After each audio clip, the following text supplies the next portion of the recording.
Good morning, class. Today we'll start with class 8 history chapter 4 travels, tickets and revision of a golden age. So this is our fourth lecture. In this lecture we'll study our first topic forest law and their impacts. So class last class में हमने discuss किया था कि किस तरह से जो Britishers हैं वो इंडिया में आए और उन्होंने किस तरह से हमारे टेरिटरीज को और हमारे फॉरेस्ट को उन्होंने अपने अंडर में ले लिया. अब इसके बाद हम देखते हैं जो ट्राइबल कम्युनिटीज हैं उन पे कौन कौन से इम्पैक्ट पड़े. So first one is the British extended their control over all forest and declared that forest were state property. सो जैसे ही ब्रिटिश यहाँ पे आए उन्होंने अपनी जो टेरिटरी है मीन्स उनका जो दायरा था वो उन्होंने एक्सटेंड कर दिया और जो फॉरेस्ट में जो भी ट्राइबल्स कम्युनिटी रहती थी उनके एरियाज को भी उन्होंने अंडर अपने कंट्रोल में कर लिया या फिर हम कह सकते हैं कि उनके फॉरेस्ट को भी उन्होंने हथिया लिया. So forest were classified as reserve forest for production of timber which the British wanted. इसके बाद क्या हुआ, जैसे ही ट्राइबल कम्युनिटीज के एरियाज को उन्होंने अपने अंडर में लिया उन्होंने जो फॉरेस्ट था उसको रिजर्व फॉरेस्ट कर दिया. मीन्स जो भी रिजर्व थे आई मीन फॉरेस्ट थे उनको अंडर रिजर्व कर लिया फॉर प्रोडक्शन ऑफ टिम्बर. जो लकड़ी है उसको प्रोड्यूस करने के लिए उन्होंने उसको रिजर्व कर लिया. In reserve forest people were not allowed to move freely, practice jhum cultivation, collect fruits और हंट एनिमल्स. जैसे ही उन्होंने जो आदिवासी के जंगल थे उनको उन्होंने रिजर्व फॉरेस्ट बना दिया, उसके बाद जो वहां के ट्राइबल पीपल्स थे उनको वहां पे उस फॉरेस्ट में एंट्री भी नहीं मिलती थी. मीन्स वहां पे पूरी तरह से रेस्ट्रिक्शन था कि कोई भी ट्राइबल पीपल जो है वहां पे फ्रीली मूव नहीं कर सकता है जंगल में, इसी अपने मर्जी से घूम नहीं सकता है. वो वहां पे शिफ्टिंग कल्टीवेशन या फिर जूम कल्टीवेशन नहीं कर सकता है. उस जंगल से वो फ्रूट्स कलेक्ट नहीं कर सकता है. उस जंगल में वो एनिमल्स को हंट नहीं कर सकता है, एनिमल को मार नहीं सकता है. मीन्स बेसिकली हम कहें तो सीधे सीधे अगर हम कहें तो Britishers were not allowed tribal people to enter even their forest. उनके अपने जंगल में उनको जाने से मना कर दिया गया. British face problem from where would the forest department get its labour to cut trees for railway sleepers and to transport logs.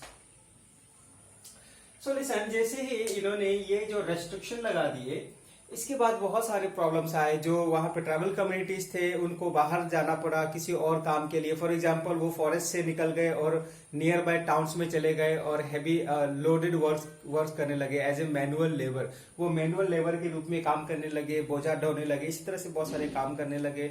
और भी बहुत सारे प्रॉब्लम्स उसको फेस करने पड़े क्योंकि अपने जंगल को छोड़ करके वो दूसरे जंगल में जाने पड़े उनको. Means there were so many problems faced by tribal people in that particular region. अब इसके बाद एक प्रॉब्लम ये अराइज हुआ कि अगर सारे ट्राइबल्स कम्युनिटीज को हम अगर जंगल से निकाल देंगे तो फिर उनके लिए जो लकड़ी है वो कौन काटेगा. और जो फॉरेस्ट डिपार्टमेंट है जिसका मेन काम है टिम्बर को कलेक्ट करना और रेलवेज के लिए स्लीपर्स बनाना. So British face problem from where would the forest department get its labour to cut trees for railway sleepers and to transport logs. So basically हम कह सकते हैं कि ब्रिटिशर्स जो है वहां पे उस फॉरेस्ट एरिया को इसलिए कवर करना चाहते थे क्योंकि ब्रिटिशर्स चाहते थे कि रेलवे का एक्सटेंशन हो इंडिया में ताकि वो जो भी गुड्स इंडिया में परचेज किए हैं या फिर लिए हैं उसको इंग्लैंड में एक्सपोर्ट कर सके. तो उनके लिए क्या चाहिए था कि जो फॉरेस्ट है वहां से वो टिम्बर कलेक्ट करे और रेलवे के लिए स्लीपर्स बनाए. स्लीपर्स मीन्स आपने देखा होगा कि जो दो रेलवे ट्रैक्स है उसके बीच में जो स्लैब्स लगा होता है उसे ही हम लोग क्या कहते हैं, स्लीपर्स कहते हैं. जो रेलवे के बीच में जो होता है आजकल सीमेंटेड का मिलता है बट एंशिएंट टाइम्स में वो मेड इन वुड था, जो लकड़ी का बना होता था उसी को हम लोग स्लीपर्स कहते हैं. तो उस समय ब्रिटिशर्स जो है उनको चीप लेबर चाहिए थे, सस्ते मजदूर चाहिए थे ताकि वो जंगल में जाए लकड़ी काटे और स्लीपर्स बनाए ताकि ब्रिटिशर्स जो है वहां पर रेलवे का एक्सटेंशन कर सके.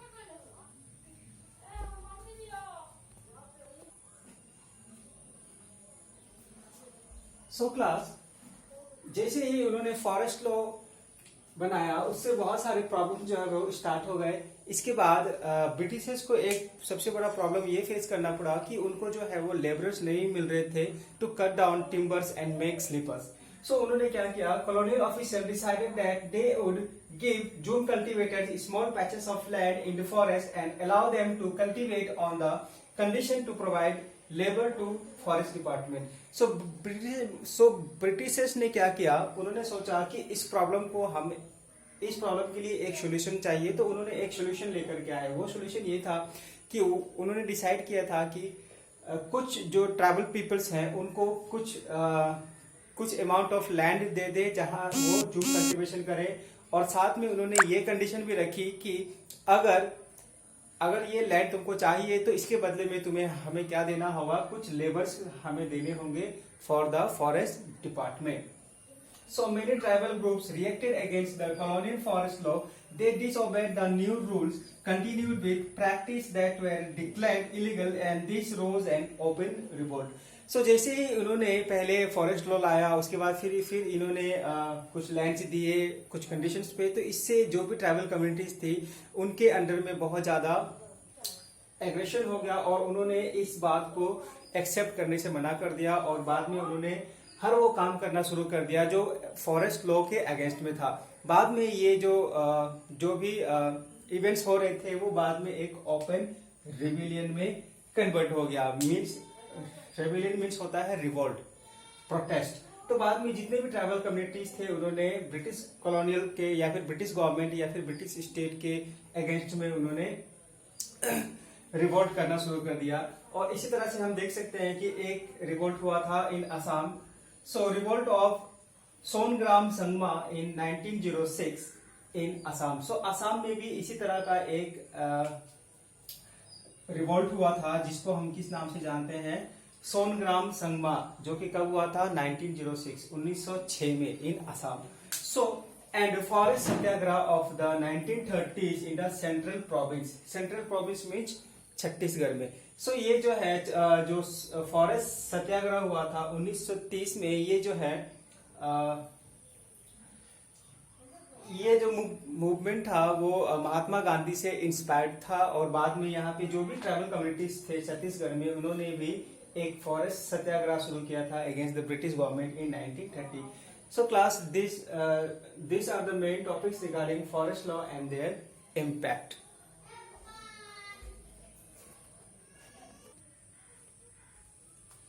So class, our next topic is the problem with the trade. So हम देख लेते हैं, जैसे ही ब्रिटिश रूल जो है वो रिजर्व फॉरेस्ट लगा दिया गया, उसके बाद जो भी ट्रेड्स हो रहे थे, फॉर एग्जांपल हम सब जानते हैं कि जो भी हंटिंग या फिर gathering of roots, collection of fruits, उन सब को लेकर के जो भी ट्राइबल कम्युनिटीज थे वो कहाँ पे जाते थे, लोकल मार्केट्स में, और वहां पे उसको बेच करके उनके जो भी रिक्वायरमेंट्स थे उनको वो फुलफिल करते थे। अब देख लेते हैं कि जैसे ही after the annexation of forest by British कौन कौन से प्रॉब्लम्स जो है वो ट्रेड में स्टार्ट हो गए थे in tribal community. So during the 19th century tribal groups found the traders and money lenders were coming into forest and offering cash loans to the tribal people and asking them to work for wages। अब इसके बाद हम देख सकते हैं कि जितने भी ट्राइबल ग्रुप्स थे फॉरेस्ट में, उनके पास ट्रेडर्स और मनी लेंडर्स जो है वो जाते थे और उनको कैश लोन प्रोवाइड करते थे। दे प्रोवाइडेड कैश लोन्स, और उनको कहते थे कि आप हमारे लिए डेली वेजेस पे काम करो, मीन्स जो दिन की जो हर मजदूरी पे उनके पास काम करो, मीन्स प्रोडक्शन करके दो। मीन्स आप देखते हैं किस चीज की प्रोडक्शन की वो डिमांड थी।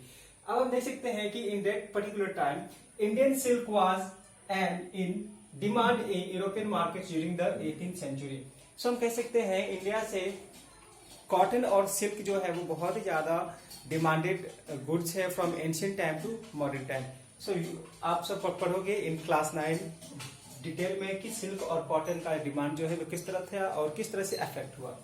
सो इंडिया में उस समय जो सिल्क प्रोड्यूस होता था उसका बहुत ज्यादा डिमांड था यूरोपियन मार्केट्स में, तब 18th century में, जिसकी वजह से मनी लेंडर्स और ट्रेडर्स जो है वो फॉरेस्ट में जाते थे और जो ट्राइबल कम्युनिटीज थे उनसे कुकून्स या फिर जो हैंडमेड क्लोथ्स थे उन सबको खरीदते थे। So the Santhals of Hazaribagh Hazaribagh is in Jharkhand. So the Santals of Hazaribagh, Jharkhand reared cocoons. Cocoons जो है वो एक रेशम का जो धागा है वो एक्चुअली जब सिल्क वॉर्म जो है जब वो मरने लगता है तो उससे पहले वो एक जाल सा बुनता है, मीन जिसको एक जिस घर में वो रहता है, फॉर एग्जांपल इस टाइप के होते हैं कुकुन्स, और इसके अंदर में जो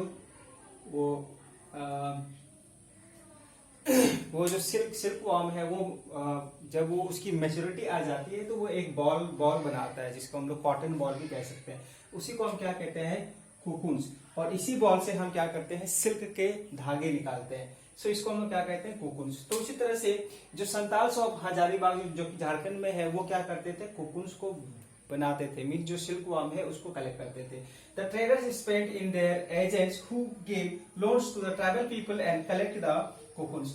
अब यहाँ पे जो भी ट्रेडर्स थे वो क्या करते थे, वहां पे जो भी लोकल एजेंट्स थे वो लोकल एजेंट्स जो कि उनके पास जाते थे और कुकुन्स जो है वो उनसे खरीदते थे, उनसे कांटेक्ट करना शुरू कर दिया और उन्होंने कहा कि जो भी कुकुन्स कलेक्ट होता है वो हमें दे दे। और वो कुकुन्स जो है वो बहुत ही सस्ते में खरीदते थे और उसको यूरोपियन मार्केट्स में ले जा करके उनसे 5 टाइम्स to 10 टाइम्स ज्यादा महंगा वो वहां पे बेचते थे, मीन जिसको बहुत ज्यादा प्रॉफिट होती थी। लेकिन जो ट्राइबल कम्युनिटीज थी जो कि कुकुन्स प्रोड्यूस करती थी उनको बहुत ही कम पैसा मिलता था।